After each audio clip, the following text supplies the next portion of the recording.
యెరూషలేము మందిరానికి గాడిదను గాడిద పిల్లను ఎక్కి వస్తున్నటువంటి సందర్భంలో ఆయనను ఆ గాడిద మీద ఎక్కించుకొని తీసుకొస్తున్నటువంటి సందర్భంలో ఆయనను అనేకులు ప్రభు పేరట వచ్చువాడు స్తుతింపబడుగా కానీ ఆ ప్రభు గాడిద పిల్లను ఎక్కి వస్తున్నటువంటి యేసుక్రీస్తు ప్రభుల వారిని అనేకులు గణపరుస్తున్నట్టుగా చూస్తూ ఉన్నాం. చాలాసార్లు విన్నాం, యెరూషలేము మందిరానికి యేసుక్రీస్తు ప్రభుల వారు కట్టబడిన గాడిదను విప్పుకొని తీసుకురమ్మన్నాడు. ఆ తర్వాత ఆ గాడిద మీద వాళ్ళు బట్టలు వేశారు. ఆ గాడిద మీద బట్టలు వేసిన తర్వాత ఆ గాడిద మీద కూర్చున్నాడు.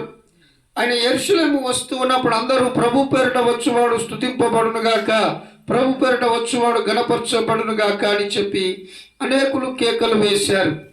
ఈ కేకలు వేసినటువంటి సందర్భంలో అనేకులు ఆయనను వ్యతిరేకించారు, అడ్డుగా మాట్లాడారు, ఆయనకు విరోధంగా మాట్లాడారు.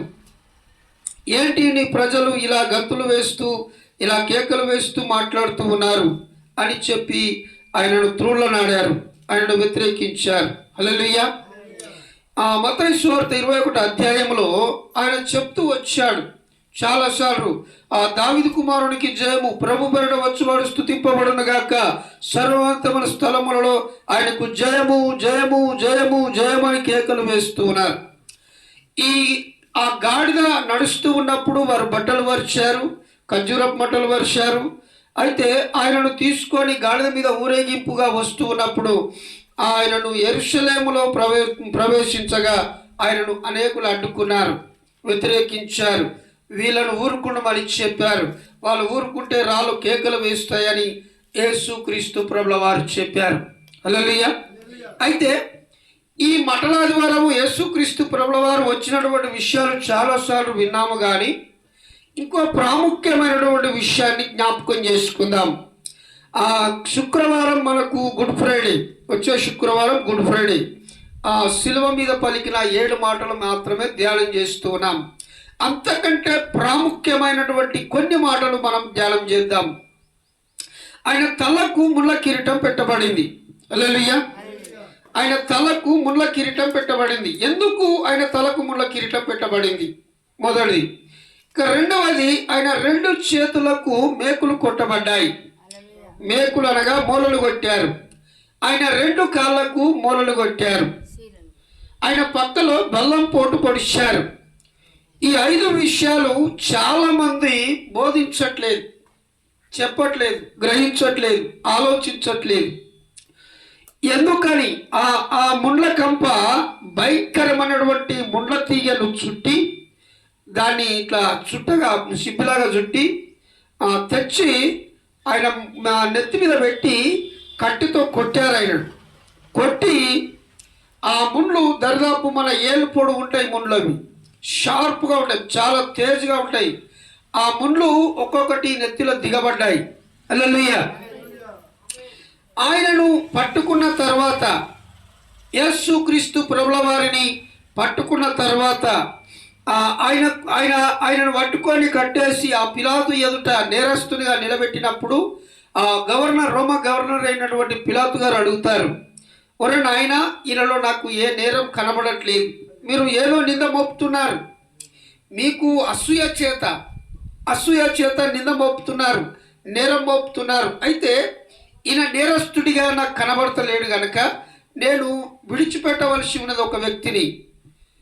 అయితే అలాంటి వ్యక్తిని నేను విడిచిపెట్టాలి కాబట్టి నేను ఒక వ్యక్తిని వాడుక చొప్పున పండుగ దినమున విడిచిపెట్టవలసి ఉన్నది కనుక నేను ఎవరిని విడిచిపెట్టాలి అని పిలాతు, రోమ గవర్నర్ అయినటువంటి పిలాతు ప్రజలను అడిగాడు.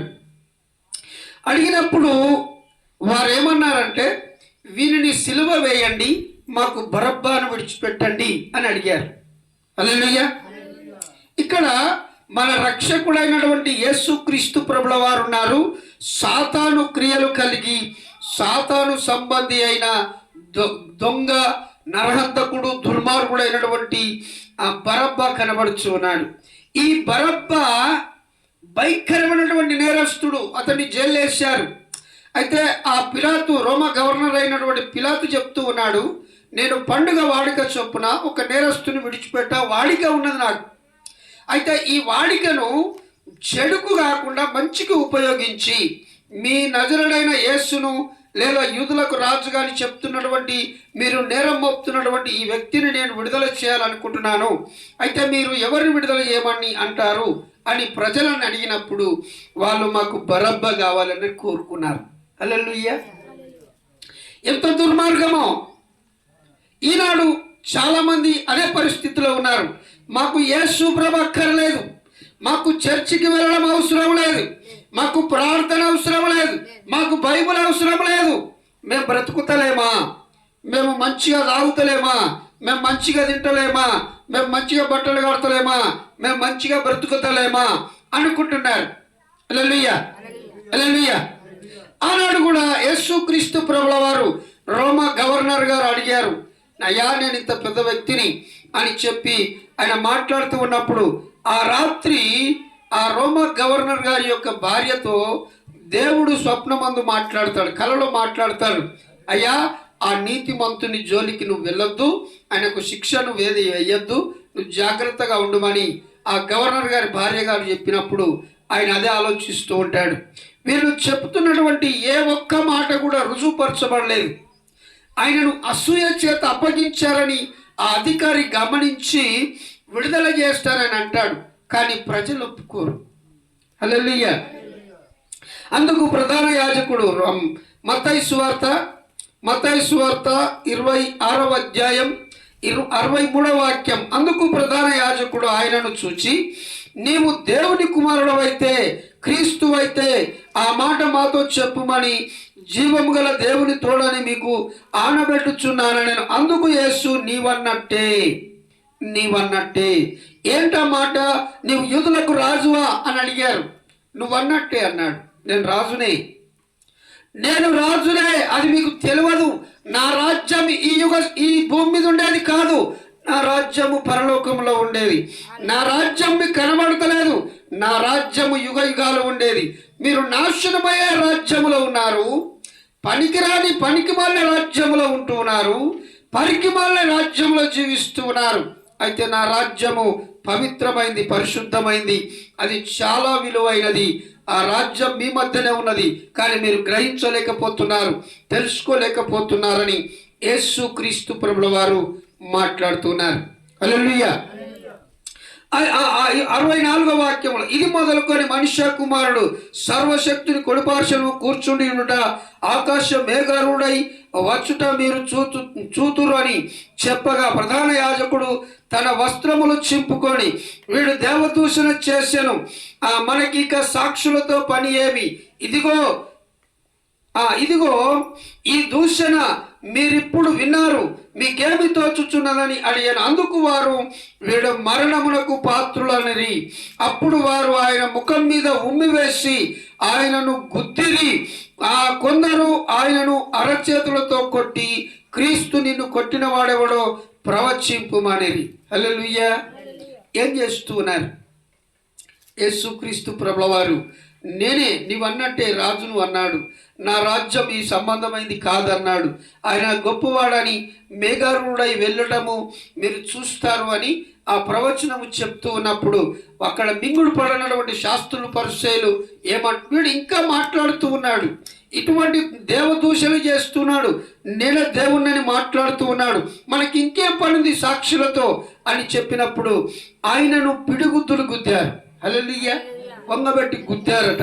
తర్వాత ఆయన ముఖం మీద ఉమ్మి వేశారు. ఆయన ముఖం మీద ఉమ్మిసిన తర్వాత అరచేతులతో కొట్టారు, బలంగా ఇట్లా కొట్టారన్నాడు. అంటే గమనించండి, ఆయనను ఆ పిడిగుద్దులు గుద్దారు, ముఖం మీద ఉమ్మి వేశారు, ఆయనను అరచేతులతో కొట్టి హేళన చేశారు. ఏమని? నిన్ను కొట్టినోడెవడో, నీకు తెలివి ఉంటే చెప్పు, నీకు జ్ఞానం ఉంటే చెప్పు అని ఆయనను హేళన చేస్తూ ఉన్నారు.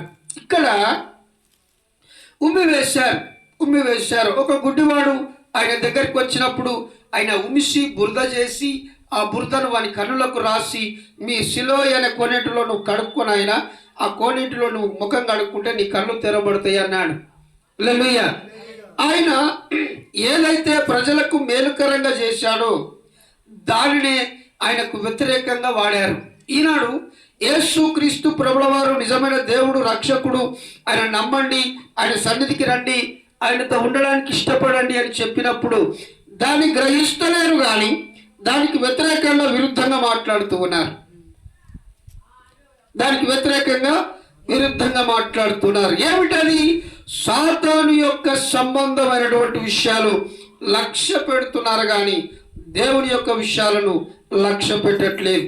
యేసుక్రీస్తు ప్రభుల వారిని పట్టుకొని తీసుకొని పోయి ఆయన తలకు ముండ్ల కిరీటం పెట్టి ఆయనను పిడిగుద్దులు గుద్ది ఆయనకు ఒక వస్త్రం తొడిగిస్తారు. ఆయనను మూడు కోట్లు తిప్పుతారు. ఈ రాజు దగ్గరికి, ఆ రాజు దగ్గరికి, ఆ రాజు దగ్గరికి, ఆ రాజు దగ్గరికి రాత్రంతా తిప్పుతారు. తిప్పి తిప్పి తిప్పి ఆయన నిలబెట్టి ఆయనను కొట్టి ఆయనను హింసించి భయంకరంగా ఆయనను ఆ రకంగా హింసిస్తున్నప్పుడు ఆయన ఏం మాట్లాడలేకపోతాడు. అయినా సరే అని ఆయనను అనేక రకాలుగా హింసిస్తూ ఉంటారు, అనేక రకాలుగా బాధ పెడుతూ ఉంటారు, అనేక రకాలుగా ఆయనను కొడుతూ ఉంటారు. చూద్దాం లూకా సువార్త ఒకసారి. లూకా సువార్త 23వ అధ్యాయం.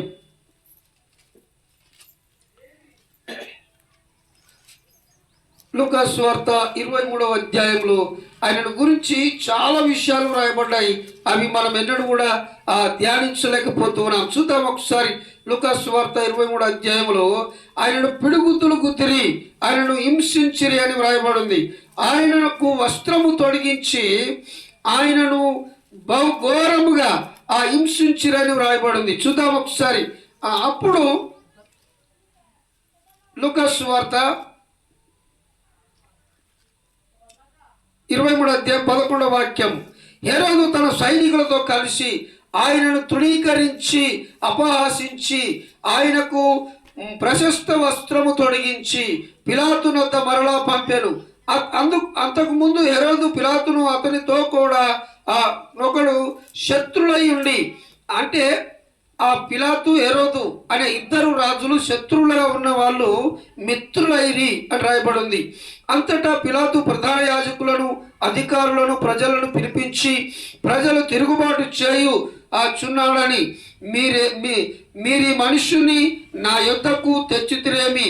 ఇదిగో నేను మీ ఎదుట ఇతన్ని విమర్శింపగా మీరితన్ని మీద మోపిన నేరములలో ఒకటైనా నాకు కనబడలేదు, హెరోదునకు కూడా కనబడలేదు. హెరోదు అతన్ని మా యొద్దకు తిరిగి పంపాను కదా. ఇదిగో మరణమునకు తగినదేది ఇతడు చేయలేదు. హల్లెలూయా. మరణము తగినది, మరణానికి అంటే శిలువ మీద కొట్టి చంపేటంత తప్పు పొరపాటుని ఏం చేయలేదు, మాకేం కనబడతలేదని అధికారులు స్పష్టంగా మాట్లాడుతున్నారు. కానీ ఈనాడు లోకం అనుకుంటున్నారు, చాలామంది అభిప్రాయపడుతున్నారు ఏంటంటే, అగో ఏం చేయందే కొడతారా, అగో ఏమనందే కొడతారా, అగో ఏమనందే శిలోకేసిరా, అగో అట్టెట్లా కొడతాం, ఇట్టెట్లా కొడతాం అని మాట్లాడేటోళ్ళు కూడా ఉన్నారు. దేవునికి మహిమ కలుగునుగా. ఏం లేదు, యేసుప్రభు నమ్ముకోర్రంటేనే కొడుతున్నారు ఇప్పుడు. అప్పుడు కాదు, ఇప్పుడు యేసుప్రభు నమ్ముకోర్రంటే గెల్లకి రమ్మంటవా మాము, వాళ్ళకి దిగుమంటవా మమ్మలను, ఆ బాయి ఆశేరు వాళ్ళకి దిగుతాడు. అది ఒక బాయి కాదు, చెరువు కాదు, వాళ్ళకి దిగుమంటవా మాము, మమ్మల్ని ఆ మతములకు దిగుమంటవా అని అంటున్నారు. హల్లెలూయా. యేసుప్రభు ఎప్పుడు కూడా నేను మతాన్ని బోధిస్తున్నానని చెప్పలేదు. మతము మనిషిని మోసం చేస్తుంది, మతము మనిషిని చంపుతుంది, మార్గము మనిషిని బతికిస్తుంది. హల్లెలూయా, హల్లెలూయా. మార్గము మనిషిని సరైన త్రవ్వలో నడిపిస్తుంది.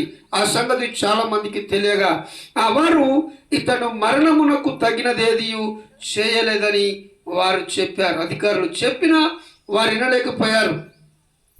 మూడవ మారు అతడు ఎందుకు ఇతడు ఏ దుష్కార్యమును చేసెను, ఇతని యందు మరణమునకు తగినదేది మాకు కనబడలేదు గనక ఇతన్ని శిక్షించి విడుదల చేతుమని వారితో చెప్పాను. అయితే వారొకే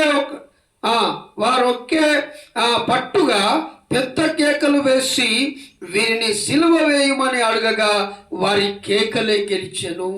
హల్లెలూయా. ఎంత దుర్మార్గం! ఆయన సిలువలు వేయండి, ఆయనను సిలువలు వేయండి, ఆయనను సిలువకు వేయండి అని కేకలు అరుస్తూ ఉన్నారు. ఆ పట్టణంలో, ఆ దేశంలో గొప్ప అల్లరి రేగునని, ఈ ప్రజలంతా దుర్మార్గంతో నిండి ఉన్నారని, అసూయతో ఆయనను అప్పగిస్తున్నారని వారు గుర్తెరిగి ఏం మాట్లాడలేకపోయారు. అయితే రోమా గవర్నర్ అయినటువంటి పిలాతు ఆయన ఏం చేస్తాడంటే చేయి కడుక్కుంటాడు, చేతులు కడుక్కుంటాడు. ఎందుకు చేతులు కడుక్కుంటాడు? ఇదిగో ఈ నీతిమంతుని యొక్క రక్తమును నేను అపరాధిని కావద్దు, నేను ఆ దేవునికి దుర్మార్గుడిగా పాపుడిగా కనబడకూడదు అని తన చేతులు కడుక్కుంటాడు. హల్లెలూయా. అప్పుడు ప్రజలు అంటారు, మాని రక్తము మా మీద మా పిల్లల మీద ఉండునుగాక అన్నారు. అంటే ఆ శాపము ఆ పాపము మేము పొందుకొని భయంకరమైనటువంటి నీచ నికృష్టమైన బ్రతుకు మేము బ్రతుకుతాము, కానీ మీరు మాత్రం ఆయనను సిలువ వేయకుండా విడిచిపెట్టకూడదని మాట్లాడుతూ వారి కేకలే గెలిచినని వ్రాయబడింది. కాగా వారు అడిగినట్టే జనసమూలన్నీ పిలాతు తీర్పు తీర్చి అల్లరి నిమిత్తము నరహత్య నిమిత్తమును చెరసాలలో వేయబడిన వారిని వాడు అడిగినట్టు వారికి విడుదల చేసి ఆ యేసును వారికి ఇష్టము వచ్చినట్టు ఆ చేటకు అప్పగించెను. వారు అడిగారు, బరబ్బని ఇవ్వమని అడిగారు. ఈ బరబ్బ ఎవరు? నరహంతకుడు, దొంగ, దోచుకునేవాడు, దుర్మార్గుడు. వాడు కావాలనుకుంటున్నారు. ఇప్పుడు మనుషులు కూడా ఏమనుకుంటున్నారు?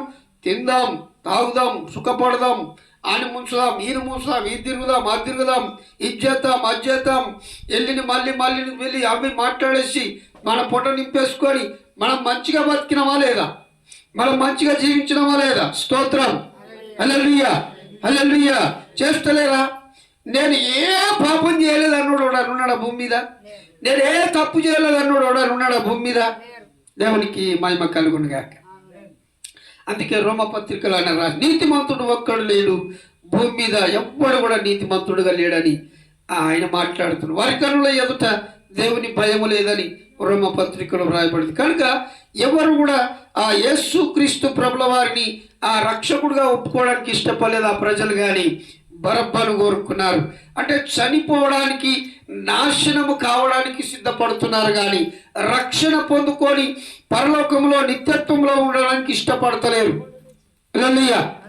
ఎప్పుడైతే ఆ బరబ్బను కోరుకున్నారో, ఈనాడు బరబ్బా లాంటి గుణలక్షణాలే ప్రజలు కోరుకుంటూ ఉన్నారు. నిజమైనటువంటి రక్షణ మార్గంలో జీవించడానికి ఇష్టపడతలేరు. 26వ వచనం, వారు ఆయనను తీసుకొని పోవచ్చుండగా పల్లెటూరు నుండి వచ్చుచున్న కురేనుడైన సీమోను అని ఒకరిని పట్టుకొని యేసు వెంటనే సిలువను మోయటకు అతని మీద పెట్టిరి. గొప్ప జనసమూహములు ఆయనను గురించి రొమ్ము కొట్టుకొనుచు దుఃఖించుచున్న చాలా మంది స్త్రీలు ఆయనను వెంబడించిరి. యేసు వారి వైపు తిరిగి, యెరూషలేము కుమార్తెలారా, నా నిమిత్తము ఏడవకుడి, మీ నిమిత్తమును మీ పిల్లల నిమిత్తమును ఏడవడి అని చెప్తున్నాడు. హల్లెలూయా. ఏం చెప్తున్నాడు ఆయన? 27, 28, 29 వాక్యాలు, మీ నిమిత్తమును మీ పిల్లల నిమిత్తం ఏడవండి, నా కొరకు ఏడవకండి అని చెప్తున్నాడు. అంటే యేసుక్రీస్తు ప్రభుల వారు సిలువను ఎత్తుకొని ఆ రక్తం గారుతా ఉన్నది, వీపంత నాగటి దున్ను సాలువలైంది, భయంకరమైన ఆ సిలువ కొయ్యను ఎత్తుకొని పోతూ ఉన్నాడు. అంత బలహీనుడైన పోతూ ఉన్నప్పుడు ఆ సిలువ మోయలేక ఆయన పడిపోతాడు. ఆ 7 సార్లు కింద పడతాడు ఆయన సిలువ మోయలేక.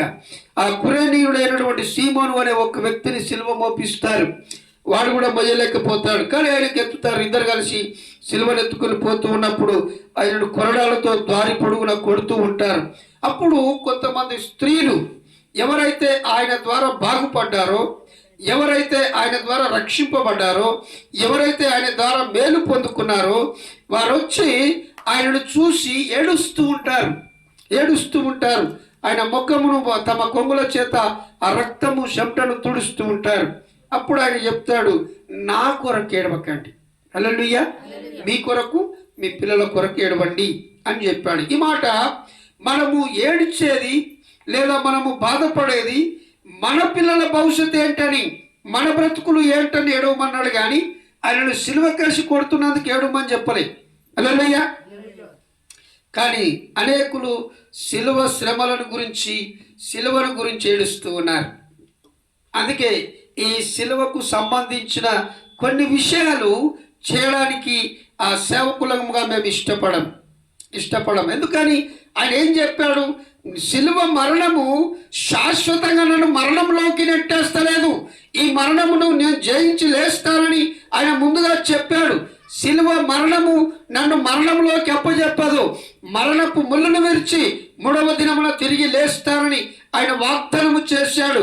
ప్రాణం పెట్టుటకు నాకు అధికారం ఉన్నది, ప్రాణం తీసుకొనుటకు నాకు అధికారం ఉన్నదని యేసుక్రీస్తు ప్రభుల వారు తన సిలువ మరణమును గురించిన ముందు యెరూషలేముకు ఆయన గాడిదను ఎక్కి రాకముందే ఆ గెప్పే అనేటువంటి ఊరిలో తన శిష్యులతో మాట్లాడుతూ ఉన్నప్పుడు ఆ సీమోను పేతురు ఏమంటాడంటే, ఆ సిలువ మరణం నీకు దూరం అయిపోవునుగాక, ఆ శ్రమ నీకు సంభవించకపోవునుగాక అంటాడు. అన్నప్పుడు యేసుప్రభు అంటాడు, సాతానా నా వెనుకకు వెళ్ళుమంటాడు. ఎందుకని? సిలువ మరణము దేవుని ప్రణాళిక. హల్లెలూయా. సిలువ మరణము దేవుని ప్రణాళిక. అయితే ఈ దేవుని ప్రణాళిక అనే ఉద్దేశాన్ని సాతానుడు గుర్తెరిగి ఏం చేస్తాడంటే, సిలువలో మరణిస్తే ఈ జనాలు రక్షింపబడతారు, నా శక్తి నశిస్తుంది, నా మాట ఎవడినడు, ఆయననే నమ్ముతారు, కనుక ఈ ప్రజలు రక్షణ పొందకూడదు, ఈ సిలువ మరణం జరగకూడదని సాతానుడు సిలువ మరణాన్ని వ్యతిరేకిస్తాడు. హల్లెలూయా. అంటే దేవుని కార్యాలు కొన్ని జరగకుండా సాతానుడు ఎలాగైతే అడ్డగిస్తున్నాడో, ఈ లోకంలో కూడా చాలా మంది వ్యక్తులను పట్టుకొని సిలువను గురించిన వార్తను అడ్డగిస్తూ దీన్ని వ్యాపించకుండా చేయాలని, ఇది లోకంలో లేకుండా చేయాలని ఎన్నో పన్నాగాలు పడుతున్నాడు సాతానుడు. హల్లెలూయా, హల్లెలూయా. ఎన్నో కుళ్ళు కుతంత్రాలు చేస్తూ ఉన్నాడు. కానీ వాడెన్ని కుళ్ళు కుతంత్రాలు చేసినా, వాడెంత పెద్దగా పెట్టరేగి చెలరేగినా, గొలియాతు దావీదు చేతిలో చచ్చినట్లుగా మన చేతిలో లేదా యేసయ్య చేతిలో ఈ సాతాను మరణం తథ్యం. ఒకరోజు వాడు మరణిస్తాడు ఖచ్చితంగా. హల్లెలూయా. అయితే ఇక్కడ వాళ్ళు చేస్తున్నటువంటి భయంకరమైనటువంటి విషయాన్ని బరబ్బను కోరుకున్నారు, దేవుని వ్యతిరేకిస్తూ ఉన్నారు, యేసుక్రీస్తు ప్రభుల వారిని వ్యతిరేకిస్తున్నారు. అయితే యేసుక్రీస్తు ప్రభుల వారు, మీరు నా కొరకు ఏడవకండి, మీ కొరకు మీ పిల్లల కొరకు ఏడవండి. మనకు కష్టం వచ్చినప్పుడు, మనకు బాధ వచ్చినప్పుడు, మనకు శ్రమ వచ్చినప్పుడు, అయ్యా నా పరిస్థితి ఇదే, నేను బాధలు పట్టుకొని ఏడవడం తప్పు కాదు, దాని నుంచి విడిపిస్తారన్నాడు, కాపాడుతారన్నాడు. మన పిల్లల భవిష్యత్తు కోసం ఏడవమన్నాడు. మన పిల్లల భవిష్యత్తు మంచిగా ఉండడం కొరకు ఏడ్చి ప్రార్థన చేయండి, నేను కనికరించి మీకు కృప చూపిస్తానని చెప్పాడు. ఇది మర్చిపోతున్నాం చాలాసార్లు. హల్లెలూయా. ఇది మర్చిపోతున్నాం. అయితే ఆయన శిలువ మరణానికి అప్పగించబోతూ గొల్గొతా కొండ మీదకి, అనగా పుర్రె లాంటి ఆ కపాలం అనబడినటువంటి ఆ కొండ మీదకి లేదా ఆ బండ మీదకి ఆయన తీసుకువెళ్ళి శిలువకు వేయడానికి సిద్ధపడుతూ ఉన్నప్పుడు, అంతకుముందు ఆయన తలకు ముళ్ళ కిరీటం పెట్టారు. హల్లెలూయా. ఏం పెట్టారు? ఆయన తలకు ముళ్ళ కిరీటం పెట్టారు. ఎందుకు ముళ్ళ కిరీటం పెట్టారు? మనము చేసిన చెడు తలంపులను బట్టి, మనము చేసిన పాపపు ఆలోచనలను బట్టి, మనము చేసిన నిష్కృతమైనటువంటి ఆలోచనలను బట్టి ఆయన తలకు ముళ్ళ కిరీటం పెట్టబడింది. హల్లెలూయా, హల్లెలూయా. ప్రతిది కూడా మన శరీరానికి ఉన్న పాపము శాపము తొలగిపోవడానికి ఆయన చేసిన ప్రయాసము ఇంత అంత అని చెప్పలేం. హల్లెలూయా. ఇది ఇంత అంత అని చెప్పలేం. ఎంత చెప్పినా తక్కువే, ఎంత ఆలోచించినా తక్కువే, ఎంత నేర్చుకున్నా తక్కువే, ఎంత విన్నా తక్కువే. ఆయన గురించి ఎంత విన్నా తక్కువే.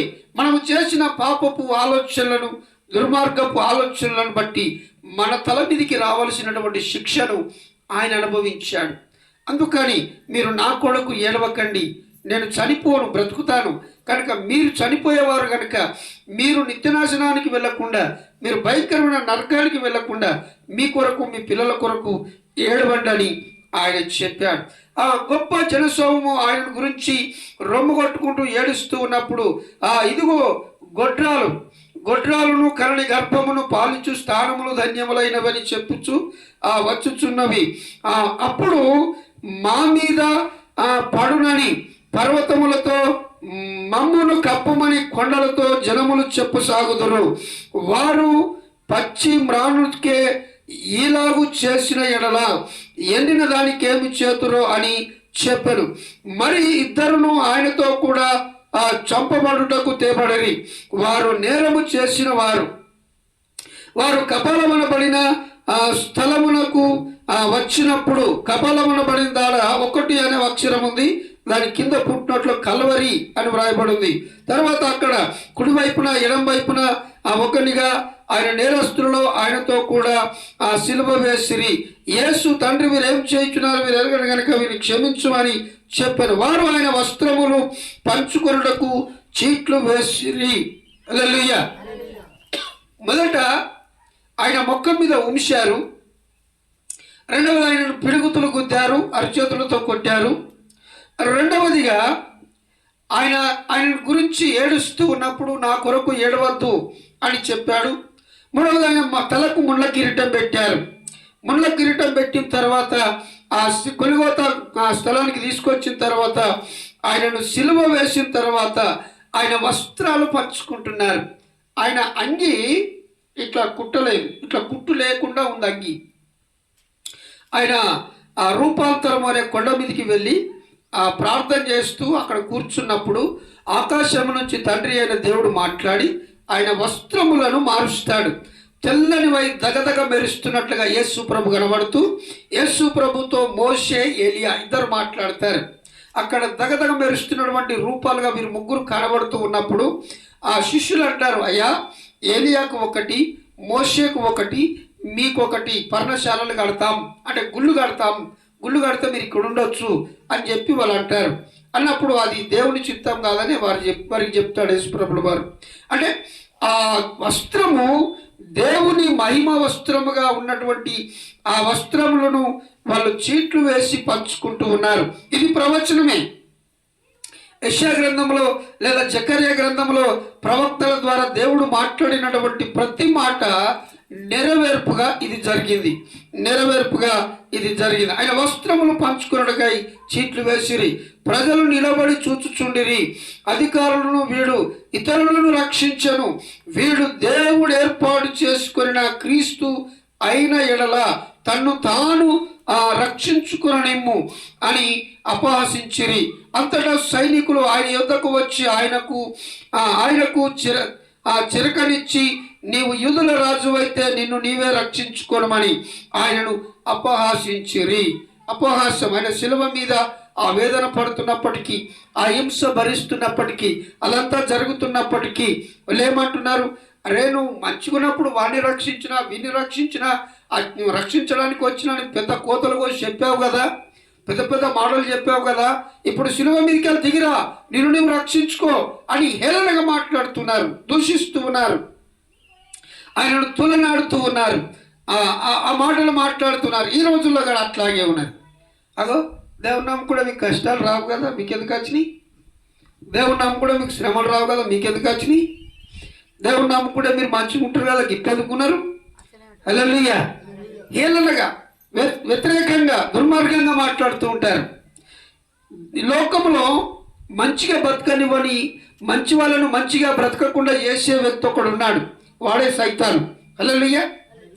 మంచోని మంచిగా బ్రతకనివ్వడాడు, ఏదో ఒక అడ్డంకు పెడతాడు, ఏదో ఒక కర్రెకుడు పెడతాడు, ఏదో రకంగా పడగొట్టాలని చూస్తాడు, ఏదో రకంగా విశ్వాసాన్ని దెబ్బతీయాలని చూస్తాడు, ఏదో రకంగా నమ్మకాన్ని కోల్పోవాలని చూస్తాడు, ఏదో రకంగా విశ్వాసుల యొక్క బ్రతుకులు పతనం చేయాలని చూస్తాడు. కానీ మంచోడు మంచిగా బ్రతకడానికి సాతాను ఎన్నడూ కూడా ఒప్పుకోడు. హల్లెలూయా. అందుకే బరబ్బాను కోరుకున్నారు ప్రజలు. బరబ్బనగా సత్యానే. సాతానుగాడు చేసే జిమ్మిక్కులను, మాయా ట్రిక్కులను చూస్తున్నారు కానీ దేవుడిచ్చే గొప్ప రక్షణను ప్రజలు చూడట్లేదు. హల్లెలూయా. హల్లెలూయా. ఇప్పుడు ఏం చేస్తున్నారంటే, గాలిలో చెయ్యి ఊపి బూడిది తీసి చేతిలో పెడితే ఆ బూడిది బుక్కి బొట్టు పెట్టుకుని వస్తున్నారు.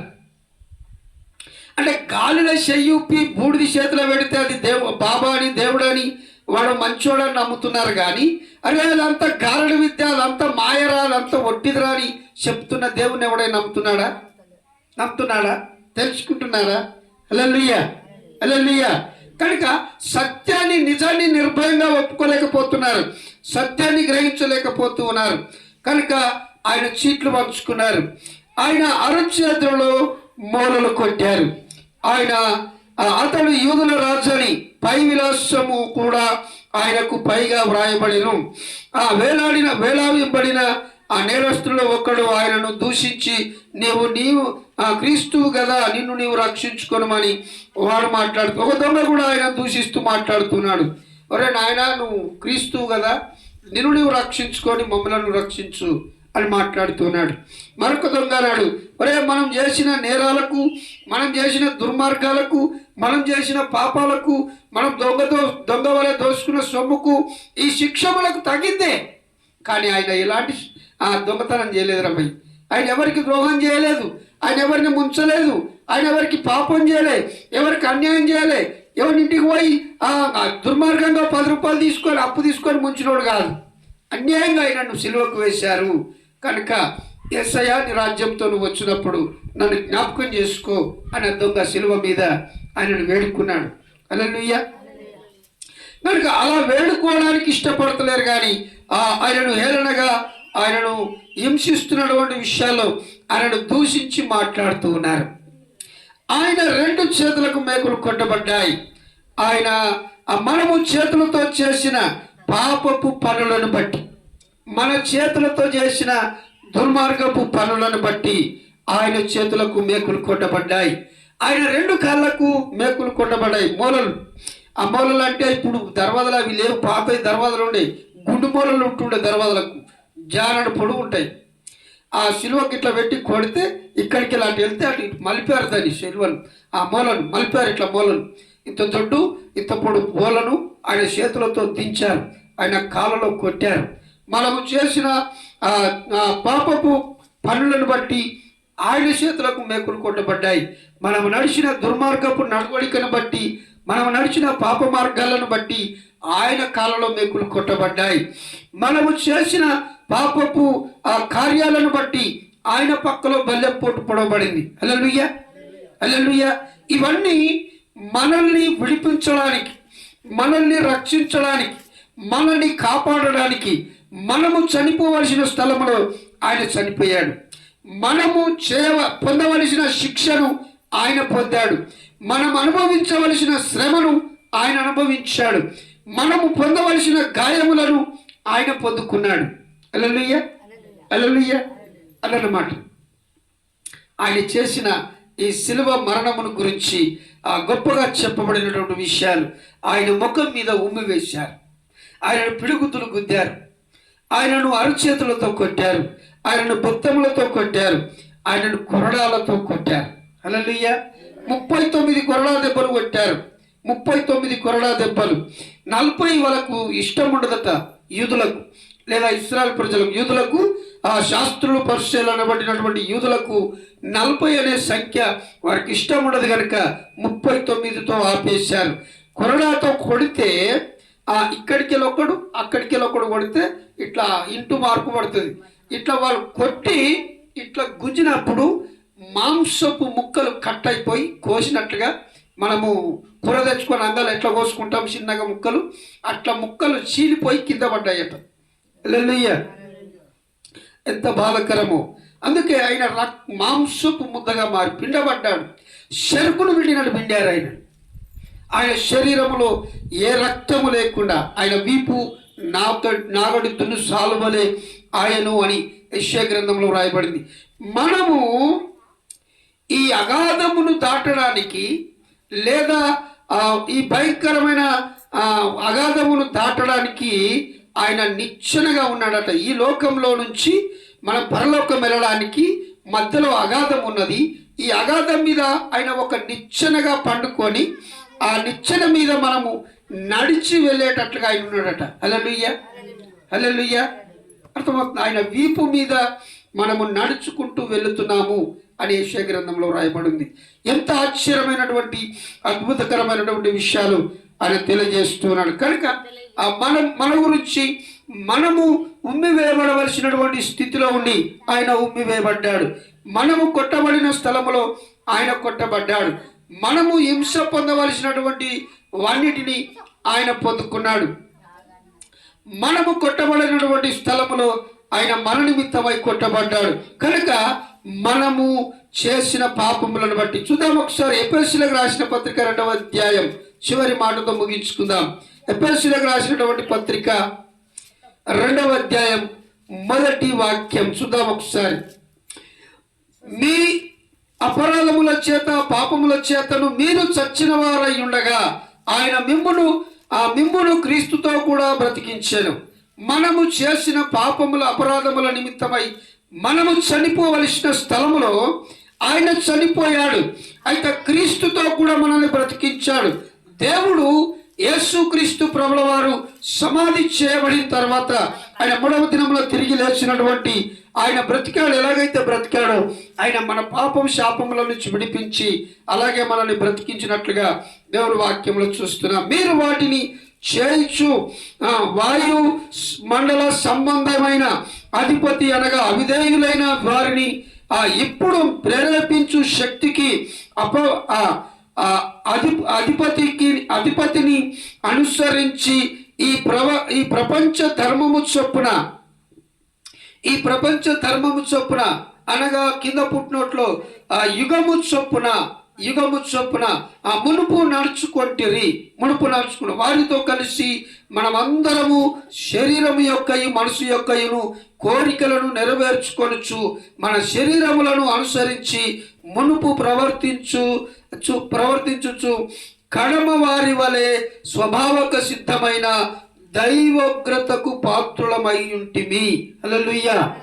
దేవుని కోపాగ్నికి పాత్రులమై ఉన్నాం. మనం ఎప్పుడు శరీర సంబంధమైన జీవితాన్ని జీవించినప్పుడు, అంటే లోకానుసారంగా బ్రతికినప్పుడు, అంటే ప్రపంచంలో ధర్మము చొప్పున మనము జీవించినప్పుడు, ఈ ప్రపంచ లోకమంతా ఏ మర్యాద చొప్పున నడుస్తుందో ఆ మర్యాదను మనం విడిచిపెట్టి అనుసరించడం మానేసి క్రీస్తుతో కూడా బ్రతకడానికి మనం ఎప్పుడైతే ఆయన స్వాభావికమైనటువంటి ఆ స్వభావాన్ని, నవీన స్వభావాన్ని ధరించుకొని ఆయన కొరకు జీవించడానికి ఇష్టపడ్డామో, లేదా మన పాప అపరాధముల నిమిత్తమై ఆయన చనిపోయి క్రీస్తుతో కూడా మనల్ని బ్రతికించాడు గనక ఆ పునరుద్ధరణమైనటువంటి క్రీస్తును ధరించుకొని ఆయన మాట ప్రకారం జీవించడానికి మనం ఇష్టపడినప్పుడు దేవుడు మన పట్ల గొప్ప కార్యం చేస్తాడు. హల్లెలూయా, హల్లెలూయా.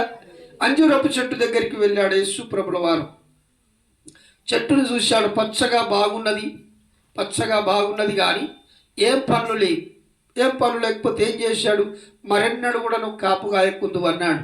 వెంటనే ఆ చెట్టు ఏర్లు మొలుకొని కొమ్మల వరకు వెంటనే వెండిపోయినట్టుగా శిష్యులు చూసి ఆశ్చర్యపోయారు.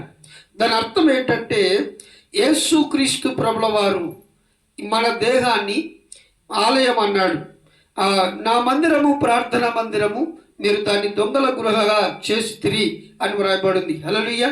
మత్తయి సువార్తల మాటలు రాయబడ్డాయి, లూకా సువార్తల మాటలు రాయబడ్డాయి. యెరూషలేమునకు ఆయన వచ్చి గాడిద పిల్లను ఎక్కి యెరూషలేము మందిరానికి వచ్చినప్పుడు ఆ మందిరంలో వారందరూ దంద చేస్తున్నారు, వ్యాపారం చేస్తున్నాడు.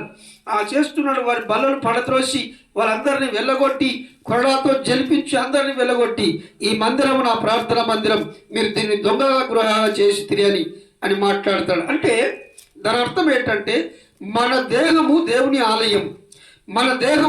ఆలయం అయినప్పుడు దీనిని దొంగల గృహగా చేస్తూ ఉన్నాం. అంజూరపు చెట్టు పచ్చగా ఉంది అంటే యేసు ప్రభు నమ్మకపోయినా కుటుంబాలు పచ్చగా కనబడుతున్నాయి, అయితే ఫలించట్లేదు, అంటే ఎదగట్లేదు, అభివృద్ధి కావట్లేదు. కారణం ఏంటి? ఆయన చెప్పిన మాటలు అనుసరించి బ్రతకట్లేదు, ఆయన కట్టడాలు అనుసరించి బ్రతకట్లేదు, ఆయన మాట మీద నిలబడి జీవించట్లేదు. కనుక ఆయన శపిస్తాడు, లేదా ఆయన ఉగ్రత మన మీదకి వస్తుంది, లేదా ఉగ్రతకు పాత్రులం అవుతున్నాము. అంటే ఆయన కోపాగ్నికి కారణమైనటువంటి వ్యక్తులుగా మారుతున్నామని దేవుడు సెలవిస్తున్నాడు.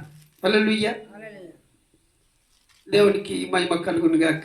మొదట ఆయన ముఖం మీద ఊమిశారు, ఆయన పిడిగుద్దులు గుద్దారు, ఆయన వస్త్రాలు పంచుకున్నారు, ఆయన తల మీద ముళ్ళ కిరీటం పెట్టారు, ఆయన చేతుల్లో కాళ్ళలో మేకులు మూలలు కొట్టారు, ఆయన పక్కలో బల్లం పోటు పొడిచారు, ఆయన 39 కొరడా దెబ్బలు కొట్టి భయంకరంగా హింసించారు. ఆ దారి పొడుగున ఆయన సిలువ మోస్తూ పలుసార్లు కింద పడ్డాడు, మూర్ఛపోయాడు. ఆయనకు తాగడానికి చేదు చిరకనిచ్చారు. చేదు చిరక అది తాగితే శరీరం అంతా మొద్దు వారిపోతుంది. శరీరం అంతా మొద్దు వారి ఆ రక్తం, ఆ చెట్టు ఆకు పసరు విండి, ఆకుది దంచి పసరు విండి, చేదు చిరక అంటే ఒక చెట్టు ఉంటుంది, దాన్ని దంచి అది పసరు విండి తాగమని ఇస్తారు. ఎందుకు ఇస్తారంటే ఈ శరీరాన్ని ఎంత కొట్టినా నొప్పి తెలియదు, మొద్దు వారిపోతుంది. మొద్దు వారిపోయిన తర్వాత నువ్వు ఏం చేసింది అర్థం కాదు. అయితే ఈ మొద్దు వారిపోయే చిరకలు ఆయనకి ఇచ్చినప్పుడు ఆయన తాగడానికి ఇష్టపడాడు. హల్లెలూయా. ఆ నొప్పిని, ఆ బాధను భరించాలని ఇష్టపడ్డాడు ఆయన. ఎందుకంటే నీవు నేను చేసిన దానిని బట్టి ఆయన భరించడానికి ఇష్టపడ్డాడు. హల్లెలూయా, హల్లెలూయా. నిజంగా దేవుని కార్యము ఎంతో విలువైనది. తర్వాత ఆయన వస్త్రాలు పంచుకున్నారు. ఆయన శిలువ మీద చనిపోయిన తర్వాత ఆయనను తీసుకెళ్లి సమాధి చేశారు. ఆయనను సమాధి చేసి 3 రోజులు సమాధిలో ఉంచినప్పుడు అక్కడ కూడా ఆయనకు ఎదురు దెబ్బ తగిలింది. ఏం చేశారు సమాధిని అని అంటే రాయితో బిగించారు. అంటే ఒక కొత్త సమాధి. అరిమత యోసేపు అనే వ్యక్తి యేసు ప్రభు దేహాన్ని తీసుకెళ్ళి సమాధిలో పెట్టినప్పుడు ఆ సమాధికి పెద్ద రాయిని 2 టన్నుల బరువుంటది, 2 టన్నుల బరువున్న రాయిని అడ్డుగా పెడతారు. అడ్డుగా పెట్టిన తర్వాత ఈ మింగుడు పడినటువంటి వ్యక్తులు రాజు దగ్గరికి వెళ్ళి, రాజుగారు ఆ రాయిని భరించి ఆ శరీరాన్ని ఎత్తుకొని పోయి, ఆ శవాన్ని ఎత్తుకొని పోయి మామూలు లేచిండు అని పుకారు లేపుతారు. అదంతా అట్లా కాదు, దాన్ని ఇంకేమైనా చేయాలి, బలమైనటువంటిది ఏదైనా చేయాలని రాజు దగ్గరికి వెళ్ళి అడిగినప్పుడు, సరే నాయన మీకు నచ్చినట్టు చేసుకోపోరని చెప్పి రాజు అన్నప్పుడు వచ్చి ఆ సమాధికి గొలుసులతో కడతారు. హల్లెలూయా. గొలుసులేసి బిగిస్తారు. తర్వాత రాజు ముద్ర వేస్తారు. రాజుగారి యొక్క ముద్ర సీలేస్తారు. సీలేసిన తర్వాత ఎవడు ముట్టడానికి అవకాశం ఉండదు. ఎవడైనా ముడితే తిరిగి వాడికి అదే మరణ శిక్ష అని దాటింపేస్తారు. సాటింపేసిన తర్వాత ఎవరు ముట్టకుండా ఉంటారు. కానీ దేవదూతలు వచ్చి ఆ సమాధిని తెరుస్తారు. హల్లెలూయా. కనుక ఎప్పుడైతే అసూయ చేత, ఆయన మీద ఉన్న దుర్మార్గపు ఆలోచన చేత అంతవరకు కూడా ఆయన సమాధిని కూడా ముద్రలు వేసి లేదా ఆయన గొలుసులతో బంధించి ఆయన లేవకుండా చేయాలని ఆ సాతానుడు ఎన్ని కుట్రలు వనినా, ఈ లోకానుసారమైనటువంటి వ్యక్తులు స్వార్థ నిమిత్తం ఎన్ని దుర్మార్గపు ఆలోచనలు చేసినా ఒక్కరోజు ఆ గొలుసులు పగిలిపోతాయి, రాయి తెరబడుతుంది, ఆయన పునరుద్ధరణలో లేస్తాడు. హల్లెలూయా, హల్లెలూయా. సత్యానికి ఎక్కడ కూడా అపజయం ఉండదు. సత్యము సత్యమే, అది నిలబడుతుంది. దాన్ని ఎక్కడ కూడా దాయలేము, దాన్ని ఎక్కడ కూడా బంధించలేము. దేవుడు అలాగే సత్యవంతుడిగా, న్యాయవంతుడిగా, రాజులకు రాజుగా, ప్రభువులకు ప్రభుగా ఆయన వచ్చాడు. ఆయన మన నిమిత్తమై శిలువలో మరణం అయ్యాడు, కానీ ఆయన చేసిన పాపములను శాపములను బట్టి కాదు. హల్లెలూయా. దేవుడు చేసినటువంటి ఈ గొప్ప కార్యం, ఆయనను కొట్టారు, ఆయనను హింసించారు, ఆయనను భయంకరంగా హింసించారు. ఆయనను కొరడాలతో కొట్టిన తర్వాత ఆ అంగిని తొడిగిస్తారు. అంగిని తొడిగిస్తే ఈ రక్తానికి అంగి అంటుకుపోతుంది, శరీరానికి అంటుకపోయిన తర్వాత ఆ అంగిని ఇట్లా కాళ్ళు పెట్టి గుంజితే ఆ అంగితో పాటు శరీరం ఊసేస్తుంది. హల్లెలూయా. ఎంత బాధకరమో. మనకు దెబ్బ తాకితే, బట్ట కడితే ఆడ పక్కు కట్టది, కానీ ఆ బట్ట పెలక కానీ కాగితం కానీ పుండుకు అంటుకపోతుంది. పీక్తే రాదు, మంట మండుతుంది. అవునా? అది తీస్తే మంట మండుతుంది. అట్లా మంట మండింది ఆయన శరీరం. అయినా ఇంత కూడా రోసు లేకుండా అంగిని గుంజితే ఆ పక్కుతో పాటు రక్తం కూడా బయటకు వచ్చి కారి ఆ హింస పొందినట్టుగా దేవుని వాక్యంలో చూస్తూ ఉంటాం. నిజంగా ఇంత శ్రమ కష్టం అనుభవించిన ఆ దేవుణ్ణి, ఆ రక్షకుని మనం ఎలా కొలుస్తున్నాం, ఎలా ఆలోచిస్తున్నాం?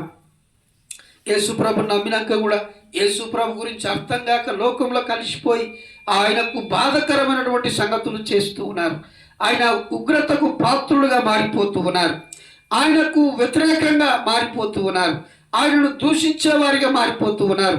ఆయన చెప్పిన మాటను పాటించకుండా తమకు నచ్చినట్టుగా బ్రతకడానికి, లేదా బరబ్బాను కోరుకున్నట్టు నిత్యనాశనాన్ని కోరుకుంటున్నారు. నిత్యము నాశనానికి వెళ్ళేటువంటి విషయాలను వాళ్ళు లక్ష్య పెడుతూ ఉన్నారు. కనుక మనం యేసుప్రభు నమ్మినటువంటి మనం ఈ దినం ఆయన సన్నిధిలో ఆయన శిలువ మరణము గురించి ధ్యానిస్తూ ఉన్నాం. కనుక ఆయన శిలువ మరణము, మనం చేసిన పాపపు ఆలోచనలను బట్టి ఆయన తలకు ముళ్ళ కిరీటం పెట్టబడింది. మనం చేతులతో చేసిన పాపాలను బట్టి ఆయన చేతులకు మేకులు కొట్టబడ్డాయి. మనం నడిచిన పాపపు ఆ అడుగులను బట్టి ఆయన పాదాలకు ఆ మేకులు కొట్టబడ్డాయి, మూలలు కొట్టబడ్డాయి. మనము చేసిన దుర్మార్గపు పనులను బట్టి ఆయన పక్కలో బల్లెం పోటు వేయబడింది. హల్లెలూయా. ఆ బల్లెం పోటు పొడిచి ఆ శిలువ మీద ఆయన చనిపోయిన తర్వాత సచ్చాడా లేదా అని తెలుసుకోవడానికి ఆయన బల్లెముతో పొడిచారు. పొడిచినప్పుడు ఆ గుండెలో నుంచి ఆ సంచిలో నుంచి నీళ్లు రక్తము కారాయి. ఆ శరీరంలో నుంచి ఆ రక్తము ముక్కలు ముక్కలుగా పడ్డది, గడ్డగట్టింది కనుక ముక్కలు ముక్కలుగా పడ్డది, నీళ్లు కారాయి. ఆయన పక్కలో నుంచి మనల్ని కన్నాడు ఆయన. హల్లెలూయా, హల్లెలూయా. ఆ సిలువ మరణము ద్వారా సంఘాన్ని కన్నాడు.